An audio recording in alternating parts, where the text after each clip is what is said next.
Hey guys, welcome to my channel. आज हम पढ़ेंगे depth first search, that is DFS. DFS हमने अपनी सर्च प्रोसेस की वीडियो में पढ़ा था। आपको याद होगा, डीएफएस जो है एक ब्रूट फोर्स सर्च मेथड है। और जो लास्ट वीडियो थी अनइन्फॉर्म्ड एंड इन्फॉर्म्ड सर्च, उसमें हमने पढ़ा था कि ब्रूट फोर्स सर्च मेथड कौन सी कंट्रोल स्ट्रैटेजी को यूज करता है। It uses uninformed control search strategy. Uninformed control search strategy वो स्ट्रैटेजी होती है जो ह्यूरिस्टिक इन्फॉर्मेशन नहीं कंटेन करती। दैट इज, ह्यूरिस्टिक इन्फॉर्मेशन कौन सी होती है? ह्यूरिस्टिक इन्फॉर्मेशन वो इन्फॉर्मेशन होती है जो हमें किसी भी प्रॉब्लम स्पेस के बारे में इन्फॉर्मेशन प्रोवाइड करती है। तो it does not contain heuristic value. तो इसमें ह्यूरिस्टिक वैल्यू नहीं कंटेन होती। तो इनिशियल से फाइनल नोड तक जाने के लिए हमारे पास इन्फॉर्मेशन नहीं है। तो हम इस सर्च प्रोसेस को कैसे कैरी आउट करेंगे वो देख लेते हैं। डेप्थ फर्स्ट सर्च हम कैसे कैरी आउट करेंगे? जो हमारे पास इनिशियल नोड होगी, जो हमारे पास फर्स्ट नोड होगी, इनिशियल नोड, उसको हम करेंगे एक्सपैंड। इनिशियल नोड को हम करेंगे एक्सपैंड। अभी हम एग्जांपल से समझते हैं कैसे करेंगे। एक्सपैंड करने के बाद इसको हम एक्सपैंड किससे करेंगे? इसको हम सेट ऑफ ऑपरेटर्स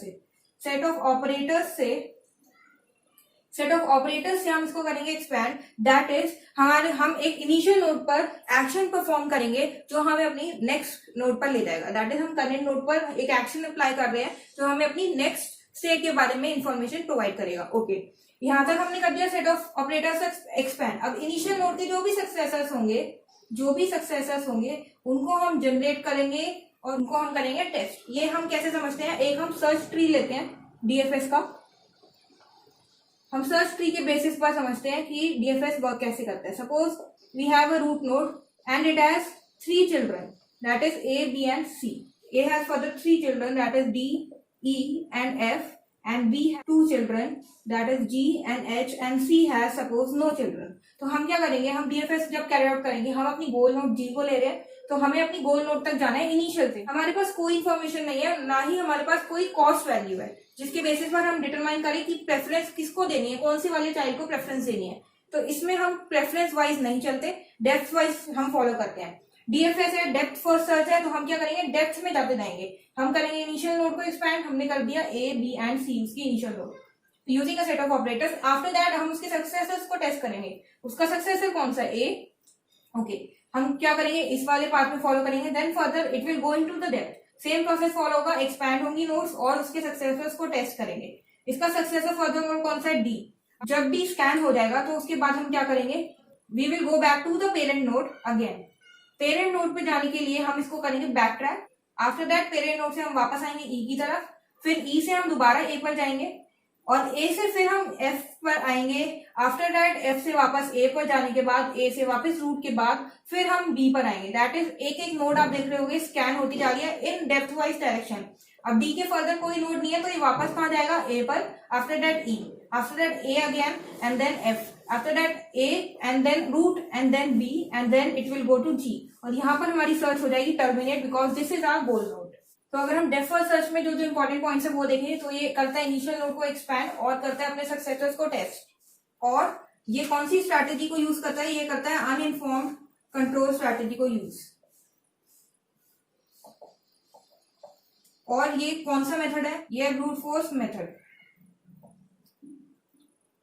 अब हम इसका एल्गोरिथम देख लेते हैं कि वर्क कैसे करता है। डिटेल में हमें समझ आएगा कैसे कैसे नोड्स जनरेट हो रही हैं। ओके, डीएफएस के एल्गोरिथम को समझने के लिए हम ये वाला सर्च ट्री यूज करेंगे। और इस सर्च ट्री में जो इनिशियल नोड है वो कौन सी है? R, which represents the root node, and जो गोल नोड है वो है हमारे पास जी। स्टार्ट करते हैं एल्गोरिथम को। फर्स्ट बोल रहा है put initial node on a list start. एक लिस्ट बना लेते हैं हम स्टार्ट। उसमें बोल रहा है इनिशियल नोड को डालना है। इनिशियल नोड आर है, उसको हमने डाल दिया। बोल रहे हैं अगर स्टार्ट एम्प्टी है या फिर स्टार्ट गोल है तो सर्च को टर्मिनेट कर दो। ना ही हमारा स्टार्ट एम्प्टी है और ना ही हमारा स्टार्ट गोल है, तो अभी सर्च टर्मिनेट नहीं होगी। Next, remove first node from start and call this node के। ओके, फर्स्ट नोड कौन सी? आर, इसको हमने कर दिया रिमूव और इसको हमने स्टोर कर लिया कहां पर? आउटपुट में। आउटपुट में स्टोर कर लिया आर को और इसको क्या बोल रहे हैं? नोड के। इसको बोलना है हमें नोड के। और ये बोल रहा है कि नोड के अगर गोल के इक्वल है, नोड के कौन सी? आर। आर अगर गोल के इक्वल है तो हमें सर्च को टर्मिनेट करना है, पर आर हमारे पास गोल के इक्वल नहीं है तो सर्च टर्मिनेट नहीं होगी। नेक्स्ट है, else if node K has successors then generate all of them and add them at the beginning of start. अगर नोड के पास सक्सेसर्स हैं तो उसको जनरेट करके कहाँ ऐड कर दो? स्टार्ट की बिगिनिंग में। नोड के कौन सी है? आर। आर के पास सक्सेसर्स हैं, 3 सक्सेसर्स हैं, उनको हमें कहाँ करना है? बिगिनिंग ऑफ स्टार्ट में ऐड। ए, बी और सी हमने स्टार्ट की बिगिनिंग में ऐड कर दिया। स्टार्ट की बिगिनिंग में ऐड कर दिया और आर हमारा रिमूव हो चुका है तो आर हमने कर दिया रिमूव। तो ये हमारी स्टार्ट लिस्ट बन गई है। इसमें बोल रहे हैं next go to step 2, step 2 पे जाना है। ना ही हमारी स्टार्ट अभी एम्प्टी है और ना ही गोल है, तो हमारी सर्च अभी टर्मिनेट नहीं होगी। रिमूव करनी है फर्स्ट नोड रिमूव कर दी, आउटपुट में स्टोर कर ली। अब के हमारी कौन सी बन गई, ए। नोड के कौन सी है, नोड ए, तो यहाँ से ये हो गई रिमूव। नेक्स्ट बोल रहा है अगर नोड के गोल के इक्वल है तो कर दो टर्मिनेट। तो नोड ए के इक्वल है, गोल के इक्वल नहीं है, नोड जी के इक्वल नहीं है, तो अभी टर्मिनेट नहीं होगी। नेक्स्ट बोल रहा है अगर उसके पास सक्सेसर्स है तो उसको जनरेट करके कहाँ ऐड कर दो, बिगिनिंग ऑफ स्टार्ट में। ये बहुत इंपॉर्टेंट है डीएफएस में कि बिगिनिंग ऑफ स्टार्ट में ऐड करना है। तो ए के पास सक्सेसर्स है डी एंड डी, तो उनको ऐड करना है हमें बिगिनिंग ऑफ स्टार्ट में। तो डी को ऐड कर दिया हमने और ई को ऐड कर दिया स्टार्ट की बिगिनिंग में। ये हमारे पास बन गई स्टार्ट लिस्ट।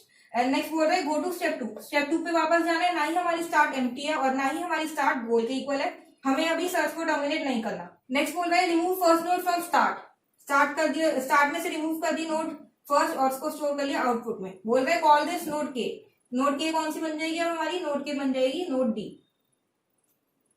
नेक्स्ट ये बोल रहा है अगर के गोल के इक्वल है तो टर्मिनेट करनी है, अभी नहीं होगी। नेक्स्ट बोल रहा है इसके पास सक्सेसर्स है, नहीं है, तो हम इसको स्टेप को लीव कर देंगे। नेक्स्ट बोल रहा है गो टू स्टेप 2, वापस चले गए स्टार्ट लिस्ट में। अभी हमारे पास ये वाली लिस्ट बची है। नेक्स्ट फिर से वही बोल रहा है, सेकंड स्टेप में बोल रहा है कि स्टार्ट अगर एम्प्टी है या गोल है तो हमें करनी है सर्च को टर्मिनेट। हमारे पास दोनों ही केस पॉसिबल नहीं है। नेक्स्ट बोल रहा है रिमूव करो फर्स्ट नोड को रिमूव करो और उसको क्या बोलो नोड के कर दिया हमने, आउटपुट में स्टोर कर दी, यहाँ से कर दिया हमने इसको रिमूव। नेक्स्ट बोल रहा है के गोल के इक्वल है, नहीं है, लीव दिस स्टेप। नोड के पास सक्सेसर्स है, नहीं है, leave this step, go to again step 2। Step 2 में क्या बोल रहा है, स्टार्ट अगर एम्प्टी है या गोल है तो सर्च टर्मिनेट करनी है, दोनों ही केस पॉसिबल नहीं है। रिमूव करनी है फर्स्ट नोड, रिमूव कर दी फर्स्ट नोड बी और इसको क्या बोल दिया हमने नोड के हमारी बन जाएगी नोड बी। तो स्टार्ट में अभी बस हमारे पास कौन सी नोड है, नोड सी। स्टार्ट में अभी हमारे पास कौन सी नोड है, नोड सी। इसको बोल रहा है अभी ये के नोड बन गई, के अगर गोल के इक्वल है तो सर्च को टर्मिनेट कर दो। के गोल के इक्वल नहीं है, नोड जी के इक्वल नहीं है के। अब क्या बोल रहे हैं, नोड के पास सक्सेसर्स है तो उनको जनरेट करके बिगनिंग में ऐड कर दो। नोड बी के पास 3 सक्सेसर्स हैं, उनको ऐड करेंगे बिगनिंग में, एफ जी एंड एच। ये हमारी स्टार्ट बन गई। नेक्स्ट बोल रहा है गो टू स्टेप 2, स्टेप 2 पे बोल रहा है दोनों पॉसिबल नहीं है, ना ही एम्प्टी है ना ही गोल है स्टार्ट। नेक्स्ट बोल रहा है फर्स्ट नोड को रिमूव करके के बोल दो, फर्स्ट नोड रिमूव करके के कौन सी बन जाएगी, नोड एफ। नेक्स्ट क्या बोल रहे हैं, नोड के अगर गोल के इक्वल है, नहीं है, तो अभी हमारी सर्च टर्मिनेट नहीं होगी। अगर नोड के पास सक्सेसर्स है नोड के पास नहीं है, leave this step and go to next step, go to step 2। Step 2 में क्या बोल रहे हैं, एम्प्टी है या गोल नोड के इक्वल है। अभी हमारे पास इसमें 3 नोड्स हैं, तो ये अभी हमारे पास ये वाला स्टेप भी लीव करना पड़ेगा। ना ही हमारे पास स्टार्ट एम्प्टी है और ना ही हमारी स्टार्ट गोल के इक्वल है। इसमें एक नोड आई है गोल, बट इस गोल के इक्वल नहीं है, तो अभी हम क्या करेंगे, फर्स्ट नोड को रिमूव कर देंगे। रिमूव कर दिया हमने और उसको यहाँ पे नोड के बना देंगे, बना दी नोड के। अब बोल रहे हैं अगर नोड के गोल की इक्वल है, नोड के हमारी गोल की इक्वल है, तो हम क्या करेंगे, टर्मिनेट सर्च। तो हमारी सर्च हो जाएगी यहाँ पर टर्मिनेट। तो हमारा पाथ क्या बन जाएगा, R to A, then A to D, then D to E जाना है। बट D to E हम ऐसे डायरेक्ट नहीं जा सकते, हमारे पास कोई भी पाथ नहीं है। तो हम क्या करेंगे, वापस जाएंगे पेरेंट नोड के पास, बैक ट्रैक करेगा ये D to A and A to E जाएगा फिर ये। Then after that E to B कोई पाथ नहीं है, तो ये क्या करेगा, बैक ट्रैक करेगा, अगेन बैक ट्रैक करेगा, E to A जाएगा, A to R जाएगा, then finally R to B आएगा। R to B आ गया, that is E to B पहुंच गए हम। Then final F, B to F चला जाएगा, then after that back track करेगा to B and then finally it will go to G।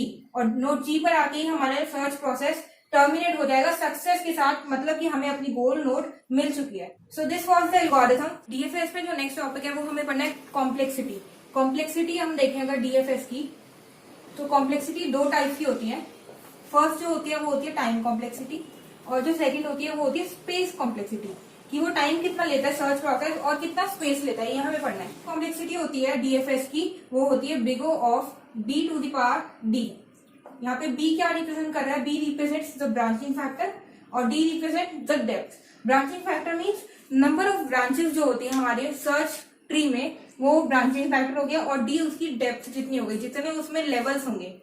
Okay, इसमें इस टाइम कॉम्प्लेक्सिटी के हिसाब से जो टाइम टेकन वो डायरेक्टली प्रोपोर्शनल है किसके, डेप्थ ऑफ ब्रांचिंग फैक्टर के। तो इससे हमारे पास टाइम निकल आएगा। और अगर हमें स्पेस कॉम्प्लेक्सिटी देखनी है तो वो होती है big O of D। Big O of D मतलब कि जो ये स्पेस लेगा वो क्या होगा, वो लीनियर फंक्शन होगा ऑफ डेप्थ। जितनी ज्यादा डेप्थ होती जाएगी उतना ये स्पेस लेगा। तो let's move on to the advantages of DFS. First advantage है कि ये सॉल्यूशन फाइंड कर लेता है बिना एग्जामिन करे मच ऑफ द स्पेस, जितना की जो सर्च स्पेस है। सपोज हमने एक ये सर्च ट्री ले लिया, इसमें क्या करेगा, अगर इसमें n नंबर ऑफ ब्रांचेस भी होंगी सपोज, तो ये क्या करेगा, अगर गोल नोड यहाँ लाई करती है तो ये बस इसको स्कैन करेगा, ये वाला पाथ ट्रेवल करेगा यहाँ तक। इसको स्कैन करने के बाद ये इतना स्पेस जो है एग्जामिन नहीं करेगा। तो इसका ये एक एडवांटेज है, ये सॉल्यूशन को फाइंड कर लेता है बिना ज्यादा स्पेस को सर्च करे। नेक्स्ट ये बोल रहा है कि नेक्स्ट एडवांटेज कि it shows the current path it is pursuing. तो जो भी इसका करंट पाथ जो भी परस्यू कर रहा है, करंट पाथ सिर्फ वही है स्टोर करता है, बाकी उसकी मेमोरी में वो वाला पाथ सेव नहीं रहता। तो these were its advantages. So let's move on to the drawbacks of DFS. Drawbacks में टर्म आती है cut off depth. Cut off depth क्या होती है, हम एक डेप्थ सेटअप कर देते हैं, एक जितनी हमें डेप्थ तक फाइंड आउट करनी है। सपोज हमारे पास एक ट्री है, हमें इसके पास ब्रांचेज है लाइक दिस, इसमें हम ये डेप्थ डिसाइड कर लेंगे कि हमें इस वाली डेप्थ तक ही अपनी सर्च को फाइंड करना है, नीचे वाली नोड्स में हमें अपने गोल नोड को फाइंड नहीं करना। अब ये एक इसको इस डेप्थ को बोलेंगे, जो हमने डेप्थ डिसाइड करी है उसको क्या बोलते हैं, cut off depth. Cut off depth इसलिए जरूरी है क्योंकि डीएफएस जो है वो नीचे नीचे जाता जाता है, डेप्थ में जाता जाता है, चलता जाएगा। अगर हमारी गोल नोड यहाँ होगी तो वो तो बहुत सारी नीचे वाली नोड्स को भी स्कैन करने के बाद यहाँ पर आएगा। तो इसलिए क्या होगा, हमें एक कट ऑफ डेप्थ डिसाइड करनी पड़ेगी ताकि वो यहाँ के बाद सीधा इस वाली नोड पर आ जाए, वो नीचे वाली नोड्स को स्कैन ना करे। तो कट ऑफ डेप्थ इसलिए ही एसेंशियल है। इस कट और इसमें दो केस बनेंगे, अगर हमने कट ऑफ डेप्थ स्मॉल रखी है और गोल हमारा नीचे है तो solution may not be found, solution may not be found क्योंकि सोल्यूशन होगा नीचे। नेक्स्ट है, अगर वो लार्ज होती है, अगर कट ऑफ डेप्थ लार्ज रखी है मतलब कि बहुत नीचे तक हमने उसकी डेप्थ को सेट कर दिया, तो उस केस में उसको टाइम ज्यादा लगेगा, तो उस केस में उसकी जो टाइम कॉम्प्लेक्सिटी होगी वो बहुत ज्यादा हो जाएगी। So these were its advantages and disadvantages. So I hope you have understood the concept and algorithm as well as the advantages and disadvantages of DFS. Thanks for watching. See you in the next video. Bye for now.